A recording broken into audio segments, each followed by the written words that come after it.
Hi friends, हमारे YouTube channel में आप लोग का स्वागत है। दोस्तों, मैं हूं प्रियंका गुप्ता और हम लोग पढ़ रहे हैं सीटेट एग्ज़ाम के लिए जो जुलाई में होने वाला है। हम पढ़ रहे हैं बाल विकास एवं शिक्षा शास्त्र, जिसमें से आज की हमारी टॉपिक है शिक्षण अधिगम की मूल प्रक्रियाएं। इस टॉपिक से रिलेटेड हम कुछ इम्पॉर्टेंट MCQs करेंगे, साथ ही साथ जो लास्ट ईयर के पेपर में पूछे गए प्रश्न हैं उनको भी करेंगे। अगर अभी तक आप लोग चैनल को सब्सक्राइब नहीं किए हैं, प्लीज़ कर लीजिएगा, जिससे कि आपको हमारी आने वाली वीडियोस की नोटिफिकेशन सबसे पहले मिले। चलिए हम अपने क्वेश्चंस की तरफ चलते हैं। हमारा पहला क्वेश्चन है, शिक्षण का उद्देश्य होता है। सही ऑप्शन है हमारा पहला, विद्यार्थियों को ज्ञान उपलब्ध कराना। क्वेश्चन नंबर सेकंड है, शिक्षण की प्रक्रिया एक त्रिस्तरीय प्रक्रिया है जिसके अंतर्गत आता है। सही ऑप्शन है हमारा छात्र सही है, शिक्षक भी सही है, पाठ्यक्रम भी सही है। फोर्थ हमारा सही ऑप्शन है ये सभी। क्वेश्चन नंबर तीसरा है, शिक्षण 4 चरणों वाली प्रक्रिया है। योजना, निर्देशन, मापन तथा मूल्यांकन। शिक्षण के संदर्भ में यह कथन किस मनोवैज्ञानिक का है? सही ऑप्शन है हमारा पहला हफ तथा डंकन का। क्वेश्चन नंबर 4 है, शिक्षा एक ऐसी क्रिया है जो जीवन पर्यंत चलती रहती है। इस प्रक्रिया के अंतर्गत क्या क्या आता है?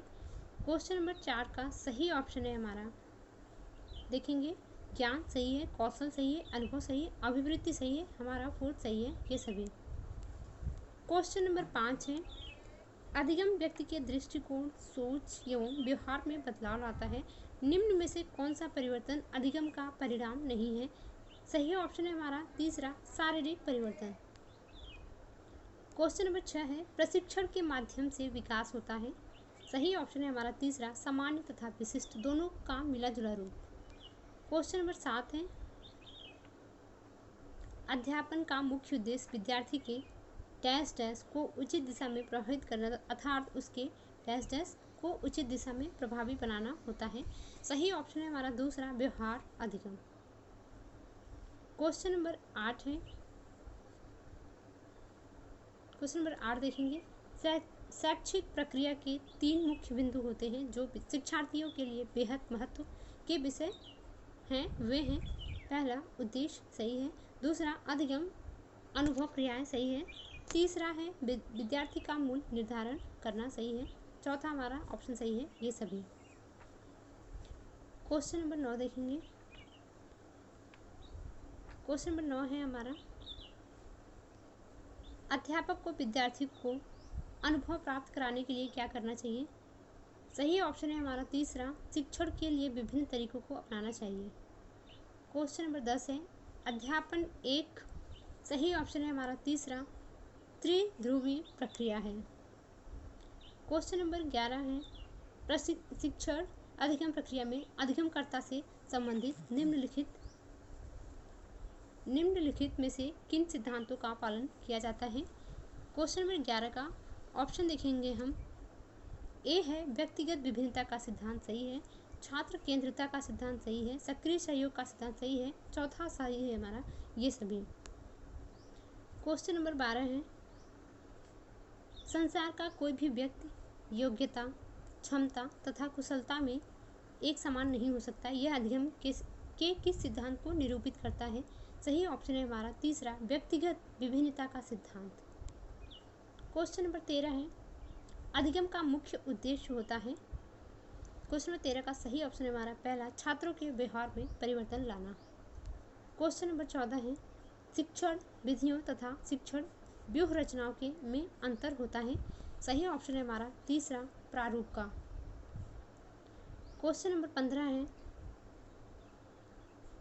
क्वेश्चन नंबर 15 देखेंगे, अध्यापन में शैक्षिक तकनीकी महत्वपूर्ण भूमिका निभाती है। यहाँ शैक्षिक तकनीक की विशेषताएं हैं। ऑप्शन देखेंगे हम 15वें का, पहला है, यह वैज्ञानिक प्रयोगों पर आधारित होती है। सही ऑप्शन है हमारा दूसरा है, मनोवैज्ञानिक प्रयोगों पर आधारित है। सही है सी है तीसरा, यह शिक्षण अधिगम की प्रक्रिया को प्रभावशाली बनाती है। सही है। इसका मतलब उपरोक्त सभी चारों ऑप्शन हमारे सही हैं। क्वेश्चन नंबर 16 है, सूक्ष्म शिक्षण के संदर्भ में यह कथन सूक्ष्म शिक्षण समस्त शिक्षण को लघु क्रियाओं में बांटना है किस मनोवैज्ञानिक का है। क्वेश्चन नंबर 16 का सही ऑप्शन है हमारा पहला डी एलन का। क्वेश्चन नंबर 17 देखेंगे, सूक्ष्म शिक्षण किस सिद्धांत पर बल देता है। सही ऑप्शन है हमारा पहला एकल कौशल प्रशिक्षण पर। क्वेश्चन नंबर 18 है, निम्नलिखित में से कौन सा कौशल शिक्षण कौशल का उदाहरण है। क्वेश्चन नंबर 18 का सही ऑप्शन है हमारा चौथा, ये सभी है विन्यास, प्रेरणा, प्रश्न पूछना, पुनर्बलन। ठीक।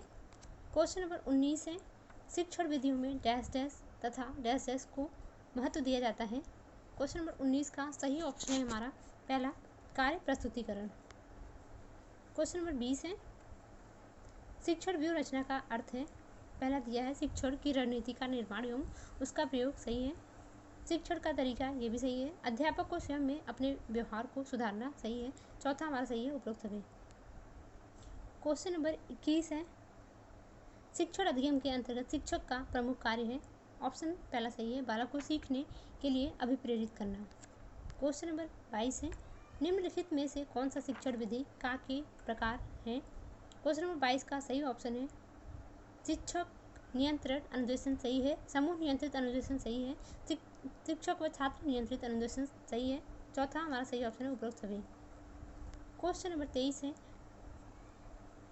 कैलर योजना अभिक्रमित अनुदेशन तथा खेल विधि शिक्षण विधि के किस प्रकार के अंतर्गत आता है। क्वेश्चन नंबर 23 का सही ऑप्शन है हमारा दूसरा छात्र नियंत्रित अनुदेशन। क्वेश्चन नंबर 24 है, प्रश्नोत्तर विधि, अन्वेषण विधि, सामूहिक वाद विवाद विधि शिक्षण विधि के किस अंग का भाग है। क्वेश्चन नंबर 24 का सही ऑप्शन है हमारा पहला शिक्षक व छात्र नियंत्रित अनुदेशन। क्वेश्चन नंबर 25 देखेंगे, बागवानी शिक्षा पद्धति के जनक निम्नलिखित में से कौन से हैं। सही ऑप्शन है हमारा पहला फ्रोबेल। क्वेश्चन नंबर 26 देखेंगे, किंडरगार्टन प्रणाली के तहत बच्चों को किस प्रकार से सिखाने पर बल दिया जाता है। क्वेश्चन नंबर 26 का सही ऑप्शन है हमारा पहला खेल के माध्यम से। क्वेश्चन नंबर 27 है, प्रोजेक्ट परियोजना विधि का प्रतिपादन किसने किया। सही ऑप्शन है हमारा पहला किल पैट्रिक। क्वेश्चन नंबर 28 है, निम्नलिखित विशेषताओं में कौन सा डाल्टन शिक्षा विधि की विशेषता है। ऑप्शन ए शिक्षा का स्वरूप व्यक्तिगत भिन्नता पर आधारित होना, सही है। स्वयं करके अनुभव के माध्यम से सीखने पर बल, सही है। तीसरा है एक निश्चित समय में निश्चित कार्य करने पर बल, सही है। चौथा हमारा सही ऑप्शन है उपरोक्त सभी। क्वेश्चन नंबर 29 है, अध्यापक को इस बात की जानकारी होनी चाहिए कि बच्चों को कैसे पढ़ाना है। बच्चे किस आयु में सीखते हैं। शिक्षा की कौन सी विधि इस विचारधारा का पोषण करती है। क्वेश्चन नंबर 29 का सही ऑप्शन है हमारा पहला पेस्तालाजी विधि। क्वेश्चन नंबर 30 है, पेस्तालाजी विधि किसने दी। क्वेश्चन नंबर 30 का सही ऑप्शन है पहला जॉन हेनरी पेस्तालॉजी। जॉन हेनरी पेस्तालॉजी, इसको आप रट लीजिएगा। क्वेश्चन नंबर 31 है, अध्यापन अधिगम की प्रक्रिया को सरल व प्रभावी बनाने हेतु विभिन्न प्रकार के शिक्षण सामग्रियों का प्रयोग किया जाता है। वे हैं, सही ऑप्शन है हमारा फोर्थ दृश्य श्रव्य सहायक एवं दृश्य श्रव्य सामग्री। क्वेश्चन नंबर 32 है, दृश्य श्रव्य सामग्री कैसी नहीं होनी चाहिए। सही ऑप्शन है हमारा तीसरा बालक को विचलित करने वाला। क्वेश्चन नंबर 33 है, बालकों में निरीक्षण करने की योग्यता के विकास में सर्वाधिक मदद करता है। सही ऑप्शन है हमारा पहला भ्रमण। क्वेश्चन नंबर 34 है, बालकों के संदर्भ में वास्तविक पदार्थ का अर्थ होता है। क्वेश्चन नंबर 34 का सही ऑप्शन है हमारा, देखेंगे हम हमारा इसमें चौथा सही ऑप्शन है, बालकों के लिए वास्तविक पदार्थ एक कल्पना है। क्वेश्चन नंबर 35 है, दृश्य सामग्री बालकों को सिखाने की एक वैज्ञानिक विधि है। नीचे दिए गए विकल्पों में से कौन एक दृश्य सामग्री का अंग नहीं है। क्वेश्चन नंबर 35 का सही ऑप्शन है चौथा रेडियो। क्वेश्चन नंबर 36 है, मैजिक लैंटर्न एक। क्वेश्चन नंबर 36 का सही ऑप्शन है चौथा, एक चित्र प्रदर्शक यंत्र है। क्वेश्चन नंबर 37 है, कक्षा अध्यापन में दृश्य साधन के रूप में किसका सर्वाधिक प्रयोग होता है। क्वेश्चन नंबर 37 का सही ऑप्शन है तीसरा, ब्लैक बोर्ड का। क्वेश्चन नंबर 38 है, कौन सी शिक्षण सहायक सामग्री बच्चों के लिए सर्वाधिक आकर्षण का केंद्र होनी चाहिए। सही ऑप्शन है हमारा पहला, बुलेटिन बोर्ड। क्वेश्चन नंबर 39 है, एपीडियास्कोप उपकरण का उपयोग निम्नलिखित में से किसके लिए किया जाता है। क्वेश्चन 39 का सही ऑप्शन है दूसरा, किसी अपारदर्शी वस्तु को स्क्रीन पर प्रक्षेपित करने के लिए। क्वेश्चन नंबर 40 है, निम्नलिखित में से कौन से एक श्रव्य सामग्री के अंतर्गत नहीं आता है। सही ऑप्शन है हमारा चौथा, टेलीविजन। क्वेश्चन नंबर 41 है, निम्नलिखित में से कौन सा एक दृश्य श्रव्य सहायक सामग्री का उदाहरण है। सही ऑप्शन है हमारा चौथा, चलचित्र, टेलीविजन तथा नाटक तीनों। क्वेश्चन नंबर 42 है, किस शिक्षण सहायक सामग्री से छात्रों को उच्च कोटि का पुनर्बलन प्राप्त हो सकता है। सही ऑप्शन है हमारा पहला, कंप्यूटर। क्वेश्चन नंबर 43 देखेंगे।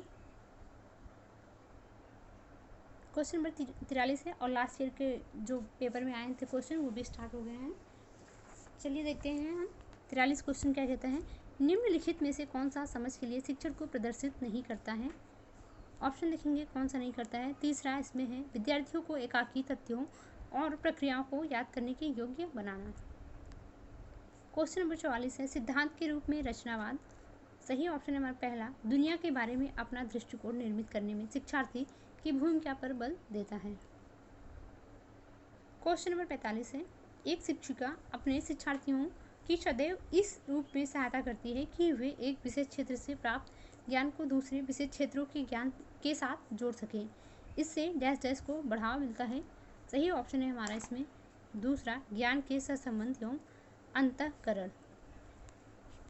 क्वेश्चन नंबर 46 है, एक शिक्षिका अपने शिक्षार्थियों को अनेक तरह की सामूहिक गतिविधियों में व्यस्त रखती है, जैसे समूह चर्चा, समूह परियोजनाएं, भूमिका निर्वाह आदि। यह सीखने के किस आयाम को उजागर करता है। क्वेश्चन नंबर 45 में देखेंगे हमारा सही ऑप्शन है पहला, सामाजिक गतिविधि के रूप में अधिगम। क्वेश्चन नंबर 47 है, एक शिक्षिका अपने शिक्षण में दृश्य श्रव्य सामग्रियों और शारीरिक गतिविधियों का प्रयोग करती है क्योंकि। क्वेश्चन नंबर 47 का सही ऑप्शन देखेंगे हम फोर्थ है, इनमें अधिकतम इंद्रियों का उपयोग सीखने को संवर्धित करता है। क्वेश्चन नंबर 48 है, CBSE द्वारा प्रस्तावित समूह परियोजना गतिविधि डैश डैश का एक सशक्त साधन है। क्वेश्चन नंबर 48 का ऑप्शन देखेंगे पहला है, रोजमर्रा के शिक्षण से होने वाले तनाव को दूर करने। गलत ऑप्शन है इसका, और ऑप्शन देखेंगे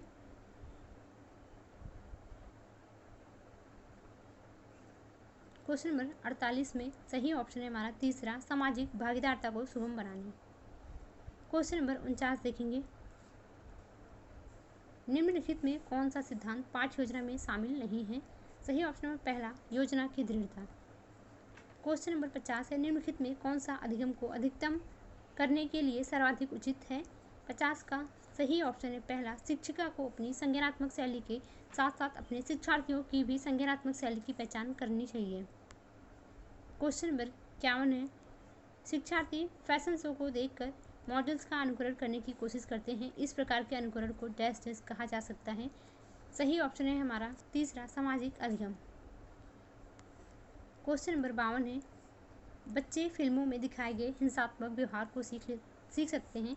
यह निष्कर्ष निम्नलिखित में किस मनोवैज्ञानिक द्वारा किए गए कार्य पर आधारित हो सकता है। क्वेश्चन नंबर 52 का सही ऑप्शन है हमारा तीसरा, एल्बर्ट बैंड्यूरा। क्वेश्चन नंबर 53 है, अंतरपरक अन्वेषण है। क्वेश्चन नंबर 53 का सही ऑप्शन पहला, शिक्षार्थियों की आवश्यकताओं को पूरा करने के लिए समूहीकरण के विविध रूपों का प्रयोग करना। क्वेश्चन नंबर 54 है, CBSE शिक्षार्थियों के लिए व्यक्तिगत गतिविधियों के स्थान पर सामूहिक गतिविधियों की संस्तुति करती है। ऐसा करने के पीछे विचार हो सकता है। क्वेश्चन नंबर 54 का सही ऑप्शन है हमारा पहला, व्यक्तिगत प्रतिस्पर्धा के प्रति नकारात्मक संवेगात्मक प्रतिक्रियाओं से उबारना जो संपूर्ण अधिगम पर सामान्यीकृत हो सकती है।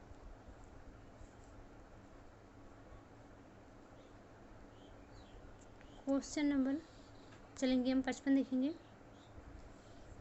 क्वेश्चन नंबर 55 है, प्रतिक्रिया का विलोप होना निम्नलिखित में से किसके बाद अधिक कठिन है? सही ऑप्शन है हमारा पहला, आंशिक पुनर्बलन। क्वेश्चन नंबर 56 है, डैश डैश दिया है, कक्षा में वास्तविक सांसारिक समस्याओं से संबंध जटिल परियोजनाओं पर कार्य करते हुए अध्यापक व छात्र एक दूसरे के अनुभवों से परस्पर ग्रहण करते रहते हैं। क्वेश्चन नंबर 56 का सही ऑप्शन है दूसरा, सामाजिक रचनात्मक। क्वेश्चन नंबर 57 है, बैंड्यूरा के सामाजिक अवलोकन पर आधारित अधिगम सिद्धांत में निम्नलिखित में से कौन सी प्रक्रिया होती है? सही ऑप्शन है हमारा दूसरा, प्रतिधारण। क्वेश्चन नंबर 58 है, सामाजिक अधिगम का सिद्धांत निम्नलिखित में से किस घटक पर बल देता है? सही ऑप्शन है हमारा दूसरा, पोषण। क्वेश्चन नंबर 59 है, शिक्षण का विकासात्मक परिप्रेक्ष्य शिक्षकों से यह मांग करता है कि वे, क्वेश्चन नंबर 59 का सही ऑप्शन है दूसरा, विकासात्मक कारकों के ज्ञान के अनुसार अनुदेशन युक्तियों का अनुकूलन करें।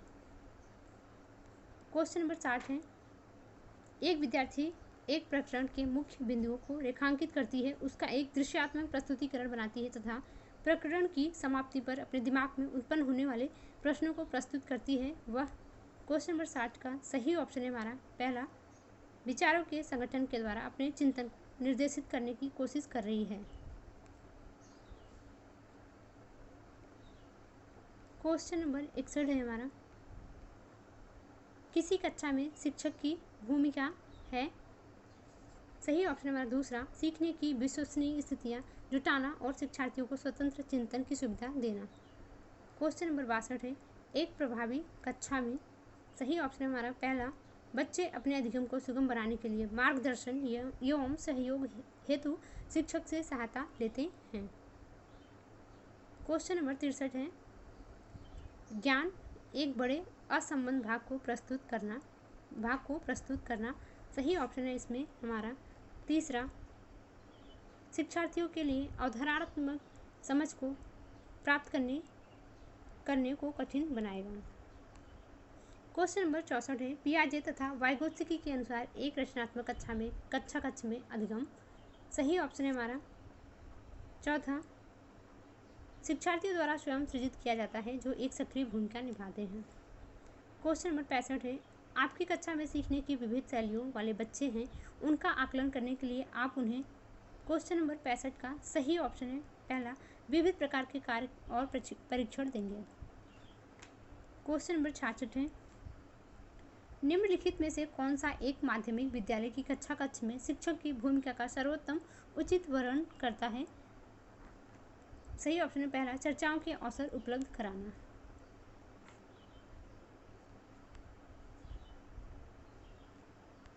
क्वेश्चन नंबर 67 देखेंगे, सीखने के बारे में निम्नलिखित कथनों में से कौन सा एक सत्य है? सीखना कौशलों के संचय के समान है, गलत है। सीखने को सामाजिक क्रियाएं सुविधा देती हैं, सही है, दूसरा हमारा सही ऑप्शन है। ठीक, 68 देखेंगे, कक्ष तक पहुंचने वाली बच्चों की भोली अवधारणाओं को जानना। ऑप्शन देखेंगे,